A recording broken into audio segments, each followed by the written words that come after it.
কয়েকটি রাজনৈতিক দল ফেব্রুয়ারিতে ঘোষিত নির্বাচন বানচালের ষড়যন্ত্র করছে বলে অভিযোগ করেছেন বিএনপি চেয়ারপারসনের পররাষ্ট্র বিষয়ক কমিটির সদস্য ইশরাক হোসেন।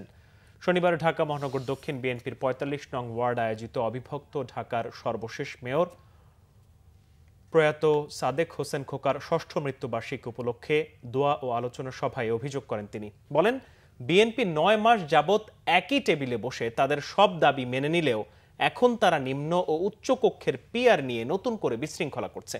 যারা ৭১-এ জনগণকে খুশি করতে পারেনি তারাই ২৪ আর ৭১-কে মুখোমুখি করছে উল্লেখ করে ইশরাক হোসেন আরও অভিযোগ করেন, গণভোটের কথা বলে নির্বাচন পেছানোর ষড়যন্ত্র চলছে।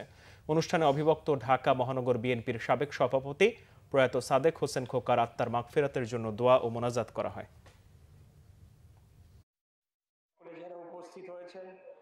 আগামী ফেব্রুয়ারি মাসে ঘোষিত যে নির্বাচনটি হওয়ার কথা রয়েছে সেটিকে বানচাল করার জন্য আপনারা দেখেছেন কয়েকটি রাজনৈতিক দল তারা উঠে পড়ে লেগেছে।